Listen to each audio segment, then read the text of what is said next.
Olá, amigos. É com grande alegria que aqui retornamos para o nosso estudo das terças-feiras, às 7 horas da noite, onde estamos estudando o livro Pelos Caminhos de Jesus. E certamente a cada terça-feira é uma mensagem que vem encher os nossos corações de júbilo, de bom ânimo, de alegria, porque o Evangelho é de alegria, a boa nova é de alegria.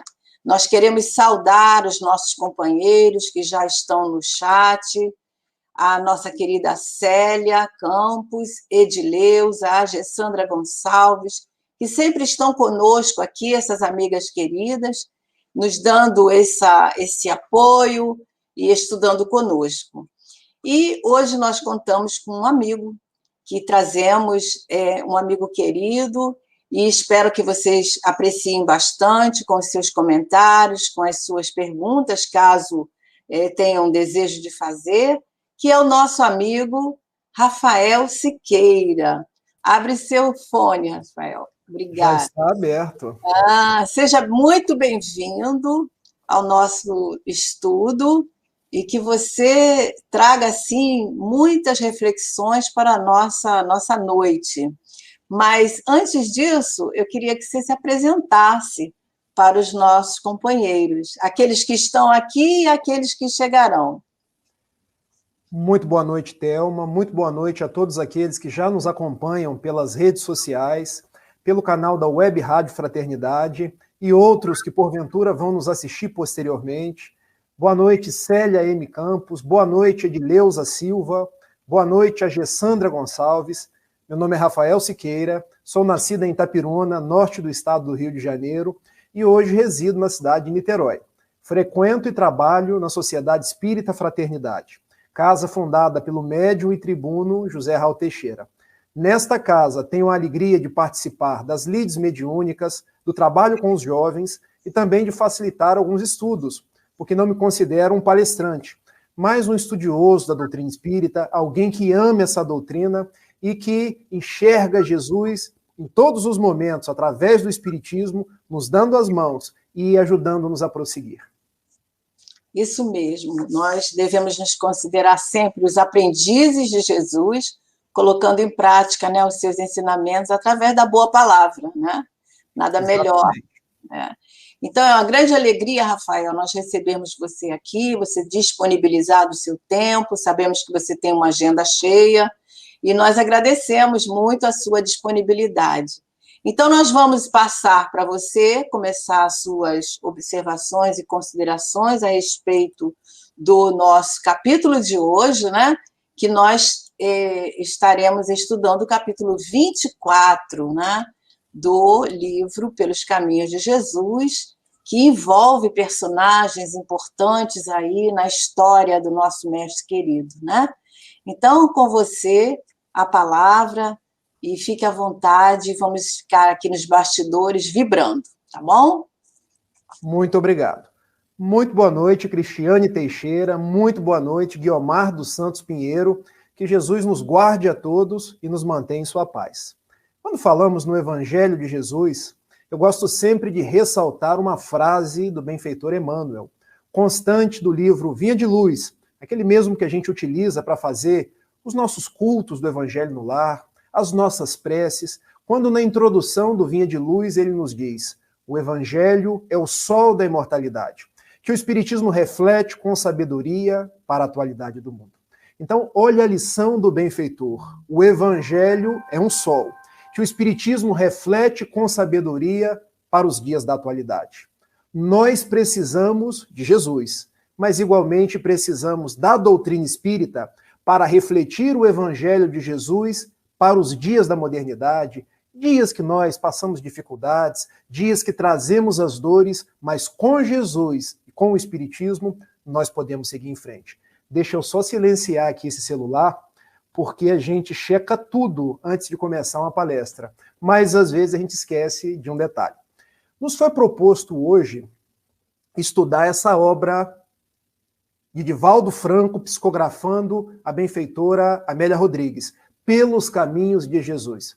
E quando pensamos na benfeitora Amélia Rodrigues e igualmente no benfeitor Humberto de Campos, cada um, Amélia Rodrigues, por Divaldo Pereira Franco, e Humberto de Campos, por Francisco Cândido Xavier, podem ser considerados verdadeiros repórteres do além-túmulo, porque eles vão e bebem das águas lustrais do Evangelho e vêm nos trazer trechos que não estão no Evangelho, considerações que muitas vezes os evangelistas silenciaram ou não trouxeram. Então é uma bênção para cada um de nós contar com os escritos de Amélia Rodrigues e de Humberto de Campos para que a gente possa robustecer os nossos estudos e extrair detalhes que enriquecem a nossa trajetória espírita. Jesus, Barrabás e Pilatos, que é a página do capítulo 24 que nós vamos estudar. Antes da gente adentrar propriamente, eu quero fazer alguns respingos históricos. Porque quando a benfeitora vem falar desse episódio para a gente, Jesus estava sendo capturado lá no Getsemane, nos seus dias que ele se entregaria em holocausto por amor a cada um de nós. E nós sabemos que o Getsemane é um jardim no sopé do Monte das Oliveiras. Estou lembrando vocês. Ele foi traído por um dos seus discípulos, Judas Iscariotes, que indo até ele, junto com a soldadesca romana, e igualmente os homens de Anás e de Caifás, ele vai até Jesus e entrega-o com um beijo. E Jesus vai junto com os guardas romanos, primeiro se apresentar a Anás. Anás, durante muito tempo, foi o sumo sacerdote. Quem é o sumo sacerdote? É aquele que tem maior poderio, é aquele que detém todo o poder no Sinédrio. O Sinédrio funciona como um tribunal, funciona como o poder legislativo e o poder executivo do reino de Israel. Mas Anás, naquele momento, não era mais o sumo sacerdote. Ele tinha sido durante um largo período de tempo, mas era um homem de grande influência.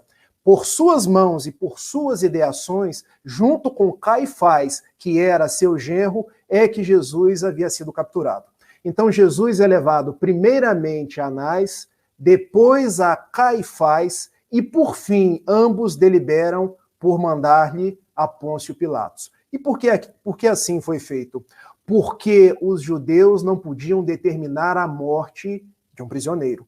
Não constava isso das leis judaicas, não constava isso da Torá, das 613 mitzvot, que são os preceitos do ordenamento judaico. Para matar qualquer prisioneiro era preciso que fosse levado ao julgador romano. Então ele é levado ao governador romano na Judéia, Pôncio Pilatos, para que este delibere sobre o seu destino. E agora eu quero rememorar com vocês esse trecho constante de João, capítulo 18, versículos 33 a 40. E sempre que vou rememorar o Evangelho, eu me valho do Novo Testamento de Haroldo Dutra Dias. E por quê? Eu confio na Bíblia do Peregrino, eu confio na Bíblia de Jerusalém, mas se eu tenho uma tradução de um orador espírita, alguém que eu conheço, alguém que foi beber nas águas lustrais do grego para nos trazer um evangelho confiável, um evangelho fidedigno, eu dou essa importância e prefiro consultar a tradução de Haroldo. Então vamos, eu peço permissão para ler o evangelho e depois a gente propriamente entrar no texto de Amélia Rodrigues.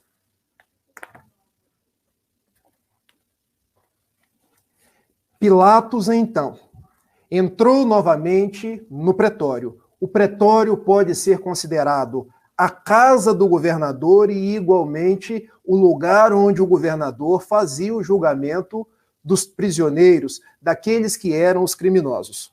Chamou Jesus, que estava sendo levado por Anás e Caifás, e disse: Tu és o rei dos judeus? E Jesus respondeu: Tu dizes isso de ti mesmo, ou outros te disseram isso a respeito de mim? Respondeu Pilatos: Acaso eu sou judeu para saber a respeito da sua pessoa? E continua o colóquio: O teu povo e os sumos sacerdotes te entregaram a mim. Que fizeste? Ou seja, o governador perguntando a Jesus: Qual é o teu crime? Por que te entregaram a mim? Por que você é trazido até um governador para receber um julgamento? E Jesus respondeu a Pôncio Pilatos: o meu reino não é deste mundo. Se o meu reino fosse deste mundo, os meus servidores teriam combatido para que eu não fosse entregue aos judeus. Agora, porém, o meu reino não é daqui. Ao que Pilatos redargue, sendo assim, tu és rei. Porque já havia perguntado anteriormente, e Jesus não respondeu. Agora ele volve com a indagação. Bom, se você tem servidores, é porque você deve ser rei de alguma coisa. Respondeu Jesus: tu dizes que eu sou rei. Ou seja, mais uma vez, Jesus não responde. E Jesus complementa: eu fui gerado para isso, e vim ao mundo para dar testemunho da verdade. Todo aquele que é da verdade, ouve a minha voz. E é quando Pôncio Pilatos faz a célebre pergunta: e o que é a verdade? E Jesus não responde, fica em silêncio. Ao que Pôncio Pilatos, conforme aqui a continuação do texto de João, vai até a praça do pretório e, como é costume que eu solte um prisioneiro na Páscoa, ele apresenta Jesus e Barrabás e pergunta à multidão: quem você quer? Quem vocês quereis que eu solte? E a multidão gritou dizendo: Barrabás, Barrabás, Barrabás. E termina o texto de João dizendo que Barrabás era um salteador. Então, em suma, o que diz o texto evangélico é isso. E agora a gente começa a amarrar, costurar, para depois ir para as considerações de Amélia Rodrigues, neste livro que eu já mostrei para vocês. O meu é a capa nova. Quando Jesus é apresentado a Pôncio Pilatos não sabia por que ele estava sendo apresentado. Qual era o seu crime? Anás e Caifás o levam a título de ser um manifestador, alguém que combatia os preceitos de Moisés, alguém que fomentava a insurreição contra o Sinédrio. Mas isso não era crime para ser levado à morte. Mas quando quando Pôncio Pilatos pergunta a Jesus o que é a verdade, Jesus fica em silêncio, porque naquele momento ali, o governador da Judéia não teria condição de entender o que era a verdade, porque era um homem do mundo, porque era um homem venal. Mas como havia insistência do sumo sacerdote e do seu genro de condenarem Jesus, ele resolve então fazer aquela célebre lavação das mãos. Porque se o Sinédrio quer, se o povo quer, não sou eu que vou me imiscuir. Saiu até a sacada da casa, apresentou um prisioneiro de nome Barrabás e apresentou Jesus e perguntou: quem vocês quereis que eu solte? E a multidão gritou esfuziante: Barrabás. E Jesus, naquele momento, tinha a sua sentença de morte.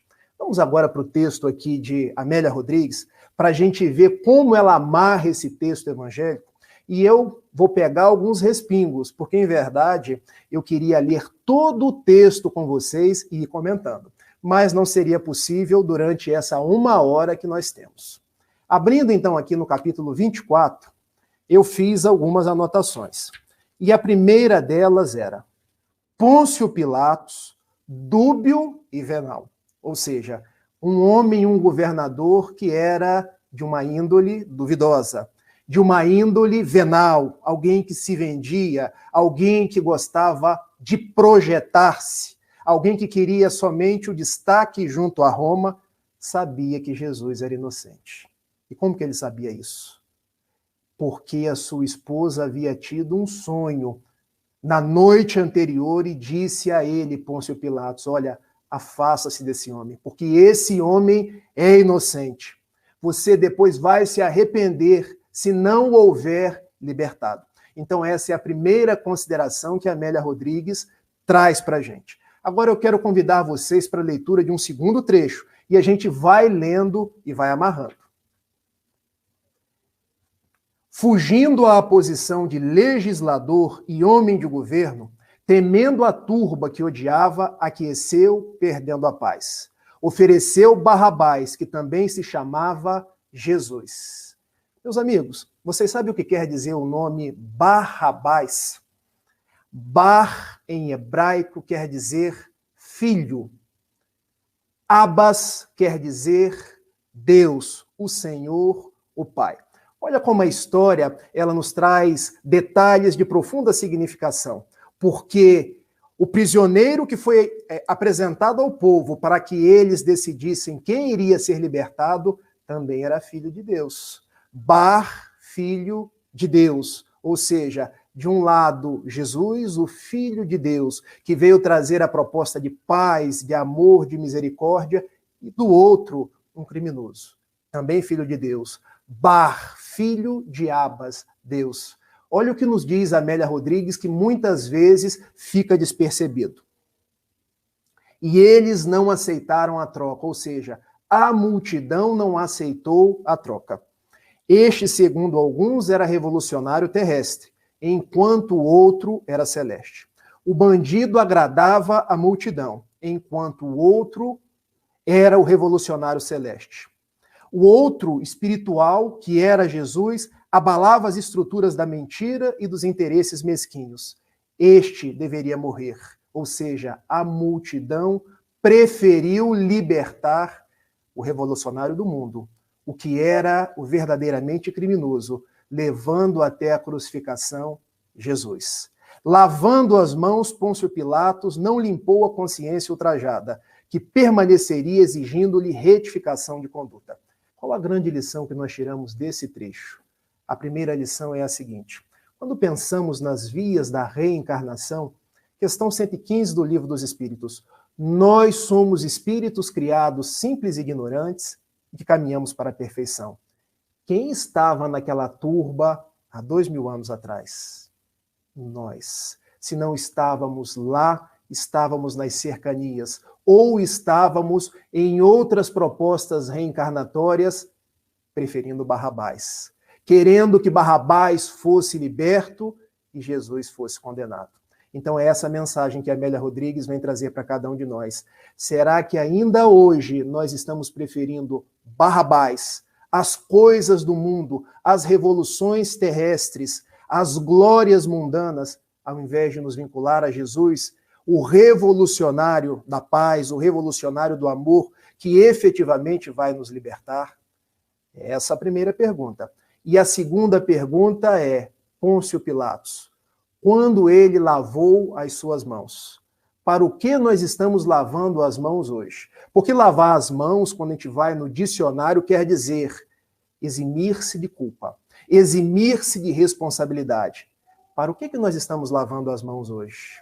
O que nós estamos negligenciando no nosso mundo de hoje? Basta que nós façamos um exame de consciência. Questão 919 do Livro dos Espíritos. Qual o meio mais efetivo de resistir à atração do mal e de progredir nessa vida? Um sábio da antiguidade já vos disse: conhece-te a ti mesmo. Então essa resposta não sou eu, Rafael, quem vai dar. Nós a temos na nossa interioridade. Nós devemos nos perguntar: a que eu estou negligenciando?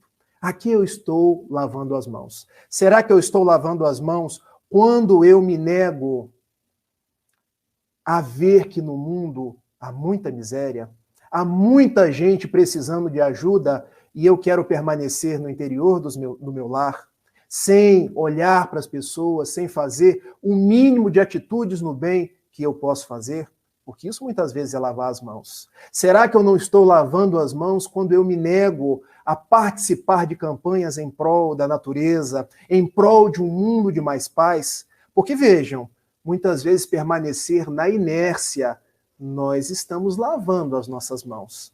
Nós, para não querer nos meter nas coisas do mundo, a gente prefere ficar resguardado dentro da nossa casa para não nos preocupar com essas coisas. Daí, essas são as duas perguntas. Será que nós estamos ainda hoje preferindo Barrabás ao invés de Jesus? Pergunta número 1. Pergunta número 2. A que nós estamos lavando a mão? A que nós estamos nos tornando indiferentes? A dor alheia, à dor das pessoas, aos invisíveis de dentro do meu lar, tudo isso cabe ser perguntado aqui nesse trecho. E voltando mais um pouco para uma terceira pergunta, por que Jesus não respondeu a Pôncio Pilatos o que era verdade? Porque Pôncio Pilatos não tinha condição de entender.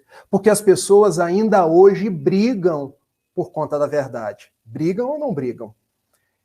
A verdade, muitas vezes nos dias de hoje, ela parte do ponto das nossas idiosincrasias. Querem alguns exemplos? Vamos lá. Se eu estou no flanco político da direita, eu acho que eu tenho a verdade. E eu começo a brigar contra aquele que está no flanco político da esquerda. Se eu estou na proposta de ser evangélico, eu acho que eu estou com a verdade. E aquele que está na proposta do catolicismo é um proscrito, é alguém que não merece ser salvo. Se eu estou na condição de um capitalista, eu acho que a verdade está comigo, em detrimento daquele que é um socialista. Se eu estou numa condição bem aquinhoada na vida, eu acho que eu sou detentor da verdade, em detrimento daquele que mora numa comunidade. Então a verdade hoje acabou se tornando um muro que divide as pessoas e que nos impede de olhar o outro. Mas Jesus não respondeu o que era a verdade, mas Joana de Ângeles nos responde, num livro chamado Dimensões da Verdade, que eu separei para a gente fazer uma breve leitura aqui agora. Dimensões da Verdade, no capítulo Contendas, página 133, quando ela nos diz da seguinte forma: interrogado e ao debate convidado diretamente no pretório por Pilatos a respeito da verdade, o mestre circunvagou o olhar pela multidão próxima e, no entanto, tão distante, fitou o atormentado questor, respondendo com serenidade: é o Pai que está nos céus. Encerrando o assunto, como a dizer-nos da necessidade de fiscalizar com quem e em quais circunstâncias e com quais recursos deveremos explicar e esclarecer, principalmente evitando contender. Meus amigos, a verdade então está em Deus. Está naquilo que Jesus veio trazer, a proposta da paz, a proposta do perdão, a proposta da nossa renovação. A verdade não está naquelas questões transitórias pelas quais nós brigamos. Política, religião, time de futebol, orientação sexual. Quanto mais nós convergimos para Deus, nós convergimos para uma centralidade chamada amor, mais nós encontramos a verdade, que é do alto. Quanto mais nós brigamos, quanto mais nós criamos muros de divisão, questionando o outro porque ele pensa diferente de mim, mais nós nos afastamos da verdade. Então veja, quando a gente fala de Jesus, Pôncio Pilatos e Barrabás, nós estamos extraindo questões morais profundas para a gente refletir. Eu poderia ficar aqui na noite de hoje só recontando as histórias do evangelista, a história por Amélia Rodrigues, mas eu quis fazer algo para a gente raciocinar, refletir e repensar as nossas vidas. Vamos ler mais um trecho? Porque Amélia Rodrigues nos diz que Pilatos, caindo em desgraça, retornou a Roma e foi mandado para o exílio na Suíça. A neurose da culpa lhe imprensa na conduta atormentada. O ato de lavar as mãos repetiu-se, cruel, constante em tentativa tormentosa de autoliberação. Quando Pilatos lavou as mãos e deixou Jesus ser condenado, permitindo que Barrabás fosse solto, o que isso gerou para ele? Uma neurose. Observem essa palavra. Porque neurose hoje, se a gente perquirir da psicologia, ela tem os mais variados significados. Mas eu quero explicar essa palavra conforme Carl Gustav Jung, que é aquele mesmo citado por Joana de Ângeles nas 16 obras da sua série psicológica. Porque neurose é quando a gente perde o endereço de nós mesmos. E perdendo o endereço de nós mesmos, nós perdemos a nossa identidade maior. Porque se somos filhos de Deus, nós nos perdemos de Deus. Quando Pilatos lavou a mão, ele ganhou uma neurose, uma culpa, um remorso na sua intimidade que de lavar as mãos da expressão popular, ele começou a efetivamente lavar as mãos naquilo que nós conhecemos como transtorno obsessivo compulsivo. Já ouviram falar isso? O que é o transtorno obsessivo compulsivo? É alguém que tem um transtorno, alguma ideia obsidente que lhe baixa a cabeça e que ele precisa se liberar dela, porque causa muita ansiedade. E esse transtorno, esse distúrbio, só alivia um pouco quando a pessoa chega nas compulsões. Só que a compulsão alivia momentaneamente. Então volta o círculo vicioso. Porque o que vai liberar a pessoa da ansiedade não é a compulsão, é a ressignificação do sentimento. Como ele havia lavado as mãos e deixado Jesus ser crucificado, agora ele começa a lavar as mãos todas as horas. Já viram as pessoas que lavam as mãos todas as horas, que passam álcool, que não pegam na maçaneta? Outras tantas tomam tantos banhos por dia, outros têm a neurose de ficar medindo todas as coisas. São os mais variados tipos de toque. O toque da externalidade reflete o toque da interioridade, que está nos arquivos do nosso espírito, dizendo: algo dentro de você precisa ser trabalhado. Mas quando a gente não descobre ou não está disposto a reformatar esse pensamento, esse sentimento, a gente vai para as compulsões. E dessa compulsão, olha o que aconteceu com ele. Desarmado de fé e corroído pelos remorsos incessantes, com o sangue nas mãos, da vítima que representava todas as vítimas que lhe sofreram a injunção criminosa, que se avolumava e sem valor moral para a reabilitação através do bem, atirou-se, inerme e infeliz, na cratera profunda de um vulcão extinto, fugindo da vida física para adentrar na vida onde a verdade estua perene. Ele não aguentou. Da neurose de lavar as mãos, o sangue de Jesus lhe borbulhava na cabeça, até que ele jogou-se da cratera de um vulcão na Suíça. O fim de Pôncio Pilatos foi o suicídio. Olha o que nos traz Amélia Rodrigues. Olha porque nós devemos escolher o caminho do acerto, porque o caminho do erro depois deixa manchas no nosso perispírito que nós vamos precisar de trabalho para poder ressignificar essas manchas. Não que ninguém vai caminhar para o suicídio, porque Judas se suicidou, Pilatos também. Mas a nossa proposta não é tirar a vida, a nossa proposta é viver e reformatar os próprios passos. Nem Pilatos, nem Judas conseguiram. Mas nós conseguiremos, porque Jesus está com cada um de nós. E que mensagem Amélia Rodrigues nos traz aqui? Que nós devemos ver na nossa intimidade onde nós estamos sendo indiferentes, onde nós estamos sendo negligentes e onde nós podemos agir mais no bem, escolhendo Jesus ao invés de Barrabás, procurando dar o nosso melhor. Porque eu trouxe para vocês aqui alguns exemplos. Vamos lá?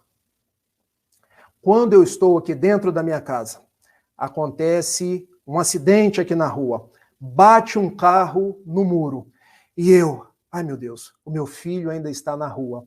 Qual a primeira coisa que eu vou procurar saber? Será que o meu filho está no carro? Bom, eu só estou preocupado comigo. Eu só estou preocupado com a minha família. Quando eu descubro que o meu filho não está no carro, eu chego a suspirar aliviado. E por que a gente faz isso? Porque no fundo nós ainda somos egoístas. Porque no fundo nós ainda achamos que o mundo circunda ao redor do nosso umbigo. Porque se alguém estava naquele carro, neste momento, há uma mãe aflita. Há uma família se despedaçando. Então qual é a nossa proposta? Que bom que o nosso filho ainda persiste na vida física, mas eu não posso tornar-me indiferente às lágrimas da outra família, porque isso é lavar as mãos para a dor alheia. Uma das coisas que mais me preocupou nessa pandemia é que nós fomos tornando normótica a situação das desencarnações, porque morreram mais de 500 mil pessoas no Brasil e a gente muitas vezes, na normalidade do dia a dia, como se isso como se nada tivesse acontecendo. Isso muitas vezes é lavar as mãos para a dor alheia. Não que a gente precise começar a fazer revoluções, começar a querer brigar, não é essa a proposta, mas é sair da nossa passividade, sair da nossa inércia e saber que nós somos vetores da construção de um mundo melhor. Que eu posso fazer a minha parte, tomar minha vacina, colocar minha máscara, ajudar outras pessoas, circular boas coisas nas redes sociais, mas eu não posso achar que é normal as pessoas sentirem dor, as pessoas desencarnarem e tudo continuar do mesmo jeito. Conseguem entender agora? Por que às vezes nós vamos vivendo no mundo e só despertamos quando as neuroses, as ansiedades, os transtornos vêm até nós? É porque é um chamariz para que a gente volva ao processo de escolher Jesus, ao invés de Barrabás. Eu quero trazer um outro exemplo para vocês, que esse eu fui buscar em Roberto Crema, um grande psicólogo da linha transpessoal. A linha transpessoal, uma terceira onda da psicologia, que trabalha a psicologia com alma, com espírito, e ele nos fala de uma filosofia do Ubuntu. Ubuntu, uma filosofia africana, ele conta uma experiência muito interessante de um religioso lá na África, quando propuseram a crianças, numa competição, que quem chegasse primeiro num determinado lugar ganharia um prêmio. E qual não foi a sua surpresa quando deu-se a largada e as crianças deram as mãos e chegaram juntas. E ao final, a pessoa ficou surpresa, mas espera aí, ninguém ganhou. E as crianças responderam, todos nós ganhamos, porque nós chegamos juntos. E a filosofia do Ubuntu, que é a base da fraternidade sem fronteira, é a seguinte, eu sou, porque nós somos. Só existe o nós, se existir a fraternidade. Querem um outro exemplo? Doutor Bezerra de Menezes, Adolfo Bezerra de Menezes Cavalcante. Quando ele já se encontrava há 50 anos na espiritualidade, Celina, a serva de Maria, foi até ele, na instância que ele se encontrava no plano espiritual, e lhe perguntou, Doutor Bezerra, eu trago uma mensagem da Mãe Santíssima para você. E que mensagem é essa? Você não precisa ficar na Terra mais. Você não precisa estar mais no meio de tantas dificuldades, no meio de tantas dores. Você pode vir para um planeta mais evoluído. Um planeta já regenerado, doutor Bezerra. Doutor Bezerra pensa, reflete e responde. Agradeça a Maria Santíssima, a minha mãe e a mãe de todos. Mas diz a ela que, humildemente, eu recuso o convite, porque eu não posso lavar as minhas mãos enquanto na pátria do Cruzeiro, que é o Brasil, e no mundo ainda existem tantas lágrimas, tantas dores, ainda existem tantos filhos do Calvário de Jesus. Eu quero estar no mundo. Conseguem ver o exemplo de Bezerra de Menezes? E conseguem ver como a gente tem agido no mundo? Lavando as mãos, sendo indiferente, se eximindo da culpa. Eu, na minha casinha, lá em Itapiruna, porque eu sou do norte do estado, tem um quadro de Jesus que minha mãe, católica, sempre deixou na parede para que eu pudesse refletir, rememorar sobre ele. E o quadro é o seguinte, Senhor, cansei-me da inércia, hoje quero colocar-me em ação. Porque as pessoas precisam da gente. Há dores que precisam ser estancadas, há pessoas que precisam ser alimentadas. A natureza pede a nossa ajuda, porque nós estamos destruindo tudo. Ah, Rafael, mas é bom a gente destruir, vamos ganhar dinheiro. Gente, eu vou dizer uma coisa para vocês. Nós acreditamos na reencarnação. Quem vai herdar um planeta mais quente, um planeta cheio de problemas, vamos ser nós mesmos, porque somos nós que reencarnamos nos nossos netos. Isso é responsabilidade. Isso é escolher Jesus. Isso é não lavar as mãos. Vamos continuar? Vamos ler mais um trechinho, que a minha hora já está passando. Em todos os tempos, os Pilatos do mundo requintado e torpe, lavam as mãos a respeito dos destinos dos Cristos amor. Perseguidos pelos dominadores, dominados pelas quimeras. Vamos agora aqui para o nosso último trecho. No passado, os adversários de Jesus preferiram Barrabás, filho do Pai, e Pilatos na representação da suprema covardia moral. Estes, no entanto, passaram, a morte os recolheu. Os primeiros, Barrabás e Pilatos, são símbolos de execração, enquanto Jesus permanece como ideal de dignificação e engrandecimento do homem e da sociedade, amado e aguardado. Então, o que fica para cada um de nós é o seguinte, fechando esse texto aqui de Amélia Rodrigues. Quais são as nossas prioridades? Aquilo que eu tenho ou aquilo que eu sou? Porque aquilo que eu tenho, eu posso perder. Aquilo que eu sou, os meus valores, o Jesus interno, esse eu não perco. Agora, Barrabás, contas bancárias, ações, caderneta de poupança, casas, status, curtidas nas redes sociais, milhares e milhares de seguidores, projeção mundana, dimensão Barrabás. Quais são os nossos valores? Dimensão Barrabás ou dimensão Jesus? Cabe a cada um de nós escolher. Porque o julgador, também venal, não será Pôncio Pilatos. O julgador será a nossa própria consciência. Questão 621 do Livro dos Espíritos. Onde está escrita a lei de Deus? Na sua consciência. Porque quando agimos contra a nossa própria consciência, aí vem as neuroses. E muitas pessoas não sabem de onde surgem as depressões, as ansiedades, os toques. Quando nós nos desviamos do Cristo interno, escolhemos Barrabás, aí nos vem Pôncio Pilatos, das dores, que se apresentam das mais variadas formas, e a gente começa a lavar as mãos, sentir tristeza, até que o dial da nossa existência possa voltar àquele que é o amigo de todas as horas. Eu tive a oportunidade de visitar a Suíça.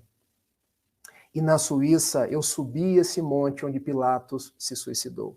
E ainda hoje dizem as tradições que os seus gritos são ouvidos. E eu subi até o alto do monte, e lá em cima eu orei por Pôncio Pilatos. Mas não orei apenas por ele, eu orei por todos nós, que somos os Pôncio Pilatos dos dias de hoje, que somos aqueles que ainda escolhemos Barrabás. Então eu orei por Pilatos, que já deve ser um espírito elevado, mas orei pelo Rafael, porque trago a dimensão Pôncio Pilatos, porque ainda escolho Barrabás, quando já escutei o convite de Jesus há mais de 2000 anos. Então, retornando ao início da história para agora amarrar tudo. Eis que Jesus se encontrava no Getsemane, no sopé do Monte das Oliveiras. Vem a soldadesca romana, junto com os homens de Anás, de Caifás, e gritam, quem é Jesus? Mas Judas tinha feito uma espécie de compromisso. Aquele que eu beijar, este é Jesus. Judas vai até Jesus e lhe beija. Amigo, tu vens até mim. Era a última oportunidade para Judas se recuperar. Mas ele entregava o melhor amigo com um beijo, encontrando a neurose do suicídio posteriormente. Porque ele foi a Anás, a Caifás, devolver as 30 moedas de prata, mas já era tarde. Levam a soldadesca Jesus, primeiro a Anás, o sogro, covarde, depois a Caifás, o sumo sacerdote. Bom, a gente não pode matar pela crucificação, porque as mitzvot, as leis judaicas não nos permitem. Vamos mandar Pôncio Pilatos. Chega no pretório de Pôncio Pilatos. Qual o seu crime? Eu não tenho crime nenhum, mas os homens do templo te mandaram a mim. Então pergunte a ele quais são os meus crimes. Consta aqui para mim no libelo acusador que você é um rei. Você é rei? Tu o dizes. Eu sou rei porque vim ao mundo para dar testemunho da verdade. E o que é a verdade? Bom, a verdade você ainda não compreende, porque o teu Deus é César, mas o Deus que me enviou é o Deus do amor. sem saber o que fazer, ele pede ao seu auxiliar: traga-me água, lava as mãos. E a mulher vem correndo do quarto: não faça isso, Pilatos, eu sonhei com esse homem é justo, esse homem é bom. As palavras entram no ouvido e saem no outro.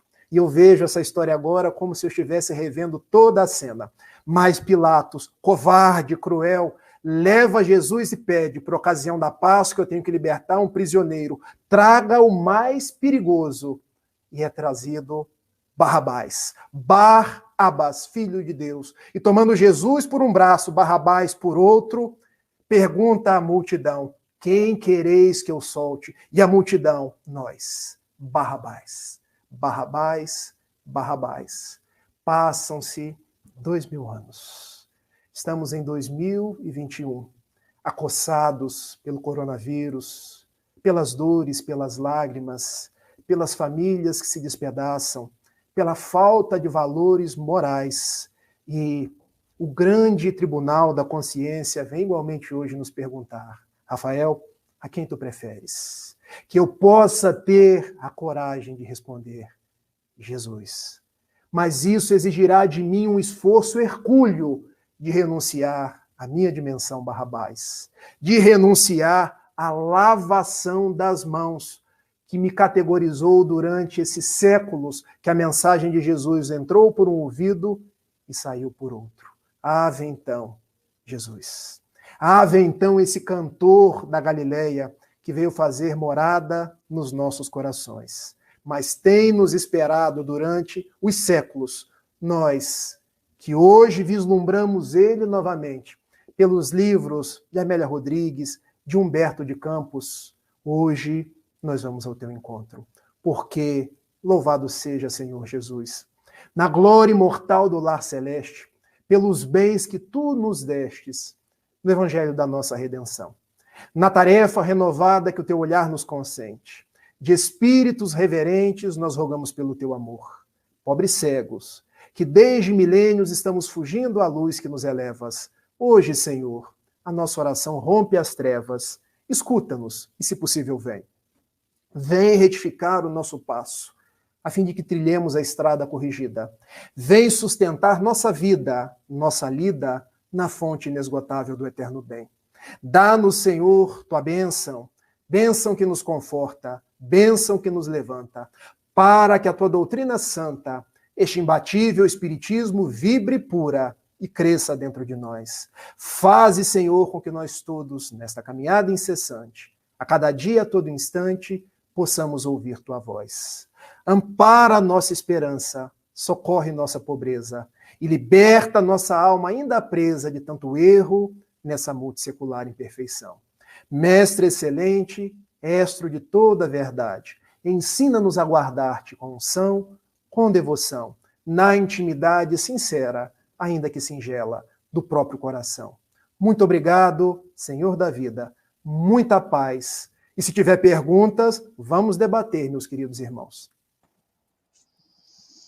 Maravilha, Rafael. A gente se emociona, né, com esses relatos e nos colocando lá naquele cenário que, conduzido pela história, né, nós podemos sentir toda essa emoção, né, que envolve esses companheiros, que, como nós ainda hoje, nos equivocamos diante de escolhas tão sérias, né?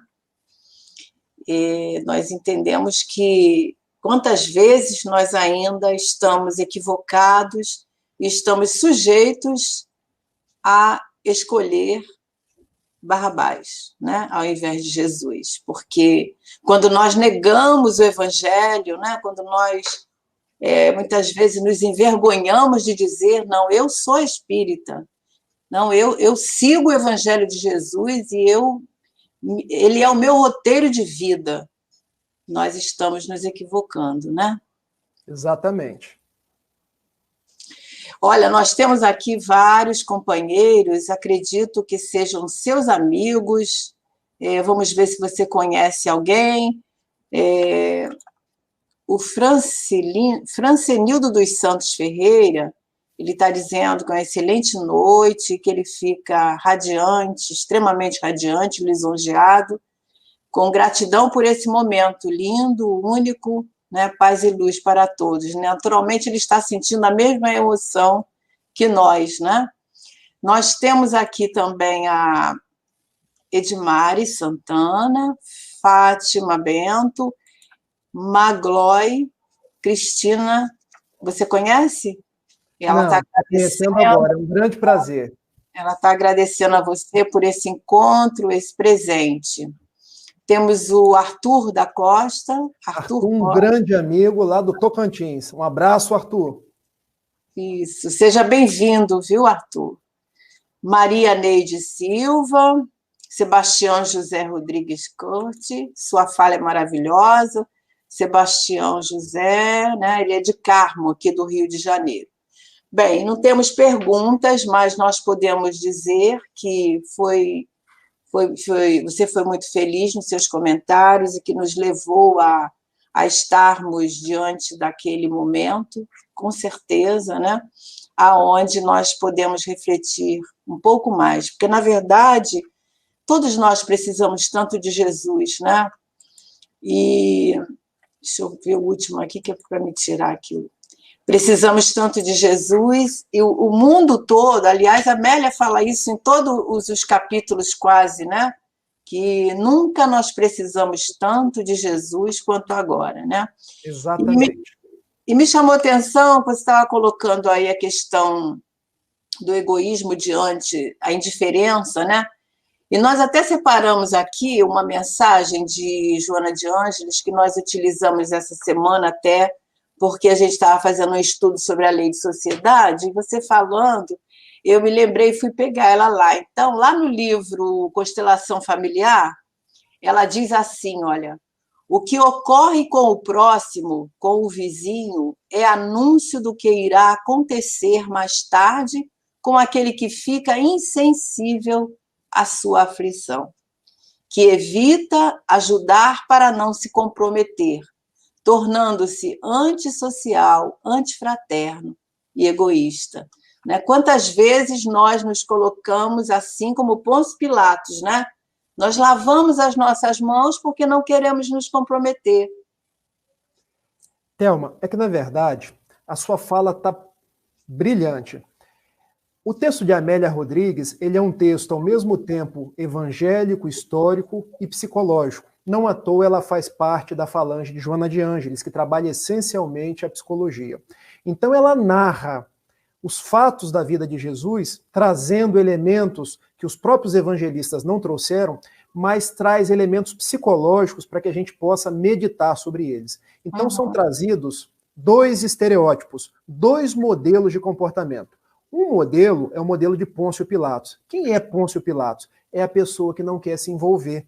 É a pessoa, e muitos de nós nos dias de hoje somos assim, deixa eu quieto aqui na minha casa, comigo tá tudo bem, eu vou me envolver com isso para quê? Tô aqui no meu sofá, tô aqui assistindo a minha televisão, tá tudo bem com a minha família. É o protótipo do comodismo.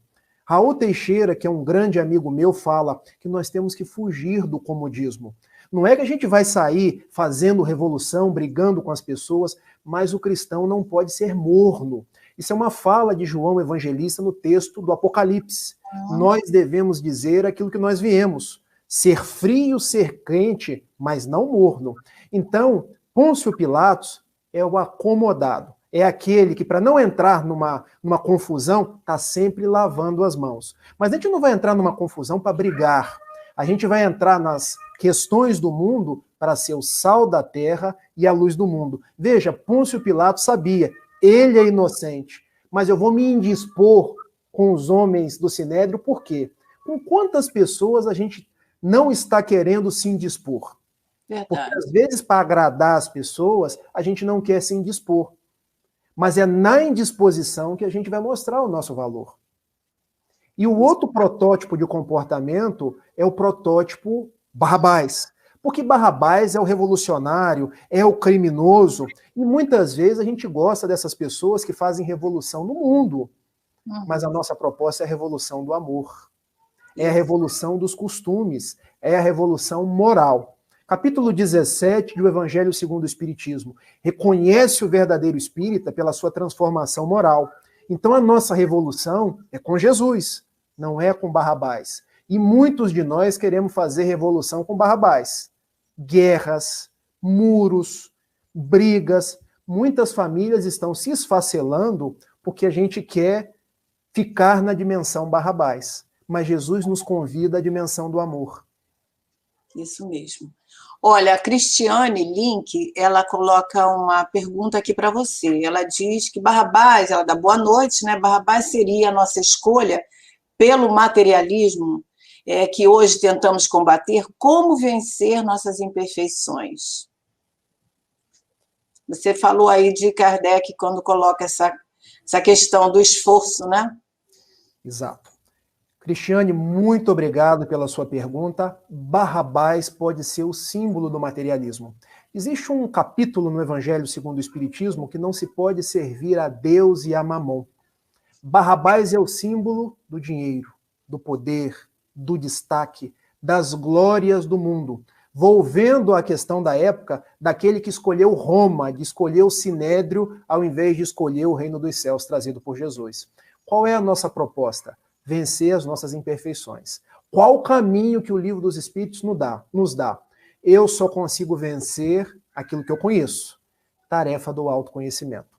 Refletir sobre eu mesmo, sobre as minhas atitudes, sobre a minha vida, porque quando eu achar os meus equívocos, não é para eu negar, é para eu aceitar, porque todos nós temos trevas e temos luz. Se a gente fingir que nós não temos trevas, a gente recalca isso novamente e começa a projetar nos obsessores, nas outras pessoas. Então a gente reconhece, aceita, ama a nós mesmos para depois fazer o trabalho da transformação. Isso não é do dia para a noite. A gente se depara conosco mesmo e vai aos poucos buscando nos melhorar. Eu posso ser cada dia menos impaciente, mais tolerante, um melhor pai, um melhor funcionário. Não adianta nos cobrar demais. Nós temos milênios de evolução e temos outros milênios pela frente, mas é preciso começar. Porque começar a sair da dimensão Barrabás é a certeza de que nós estamos no caminho da paz, do equilíbrio e do Cristo. Verdade. Bom, nós temos mais comentários aqui, só agradecendo, né, saudando você, dizendo que gostou muito da palestra, Maria Aparecida Carvalho Dias, né? Ela é de Suzano, São Paulo, tem pessoas da Bahia, Maria Diná, ela já esteve aqui conosco, e Sônia, Araraquara, de São Paulo, né? Quem mais? Olinda, Recife, né? Então é isso, Rafael. Nós estamos assim muito gratos, né, a sua colaboração com o trabalho, com o nosso projeto, e fazemos votos, né, de que possamos guardar todas essas lições em nossos corações, no esforço constante, né, de estarmos trabalhando as nossas dificuldades, como você falou aí, todos nós temos, né? Mas é preciso que nós enxerguemos essa dificuldade para poder tratar, né? Uma vez eu ouvi uma palestra do nosso querido Raul Teixeira falando isso, né? Que nós precisamos de detectar aquela doença, aquela patologia, aquela situação que nós estamos enfrentando, né? Aquele defeito, ter consciência daquilo para podermos cuidar, né? Porque se nós não tivermos consciência disso, fica mais difícil. Então, nós queremos passar para você fazer as considerações finais. Poderíamos ficar aqui um bom tempo, como você falou, analisando cada trecho dessa lição, porque tem muita riqueza nos comentários, no ensinamento que a Amélia Rodrigues nos traz, mas o tempo não favorece. Temos que terminar. Nós agradecemos imensamente, passamos então para você fazer as suas considerações finais. Eu te agradeço, Thelma. Peço a Jesus que secunde os vossos esforços na continuidade desse trabalho, que é um trabalho do Cristo, um trabalho de levar o Evangelho para as pessoas.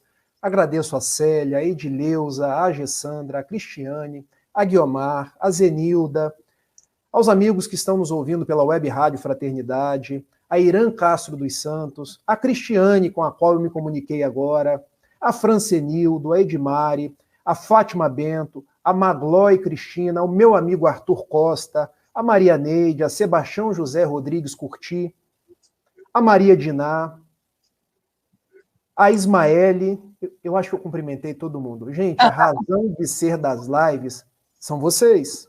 A gente se esforça, a gente estuda para poder compartilhar com vocês. Eu amo o Evangelho. Eu tenho verdadeira veneração por Jesus e os seus ensinamentos. Eu tenho certeza de que eu já traí muito amigo celeste. Em vidas passadas, eu preferi muitas vezes Barrabás, agi muitas vezes como Pôncio Pilatos. Isso pesa hoje na minha envergadura espiritual, mas eu transformo esse peso em atitudes. Porque onde me chamam para falar, eu vou com vigor, vou com entusiasmo, vou com alegria. Porque o Evangelho é alegria, é proposta de vida nova. Eu gosto sempre, Thelma, de lembrar de Estevão, Gesiel. Quando chegou na casa do caminho, sendo acolhido por Simão Pedro, e ele que adorava o profeta Isaías, conhecia de cor as citações de Isaías, foi apresentado para ele os escritos de Levi, que seriam posteriormente o Evangelho de Mateus. E ele tomou daquele livro e começou. Folheava de um lado, folheava do outro, os olhos pareciam duas estrelas fulgurantes. E ele responde a Simão Pedro: acho que eu encontrei o tesouro da existência, porque este livro resolve todos os fatos da nossa vida. Eu quero dizer para vocês, então, é isso. Nós temos um tesouro nas nossas mãos, porque o Evangelho de Jesus, redivivo pela doutrina espírita, vem hoje nos dar esclarecimento, consolo e nos ensinar a viver. Nos ensinar a ter paciência e a viver com otimismo, alegria e esperança. Não nos percamos pelos caminhos do mundo. Nós temos Jesus, os benfeitores espirituais, nós temos uns aos outros. Vamos juntos, porque somos os trabalhadores da última hora. E Jesus do alto nos abençoe a todos. Um beijo e até uma próxima. Isso mesmo, nós não temos tempo a perder, né? Como você falou, também sou assim, aproveito todas as oportunidades que temos para estudar, para refletir e para tentar mudar a nossa vida hoje, porque hoje temos outro foco, né? Então, nós agradecemos mais uma vez, agradecemos a todos esses companheiros que estiveram conosco, um grande abraço. E esse projeto, como você falou, vai continuar. Nós estamos no penúltimo capítulo, mas já tivemos o convite assim para dar continuidade. Nós vamos dar continuidade, sim, e esperamos contar com você em outro momento, se possível for. Tá bom, Rafael? Um grande abraço a todos, fiquem com Deus e que Jesus permaneça em nossos lares, em nossas mentes, em nossos corações, agora e sempre. E que possamos guardar esses fluidos aqui recebidos por muito tempo. Fica com Deus, cada um de vocês, amigos. Um grande abraço, Rafael, e até a próxima, se Deus quiser.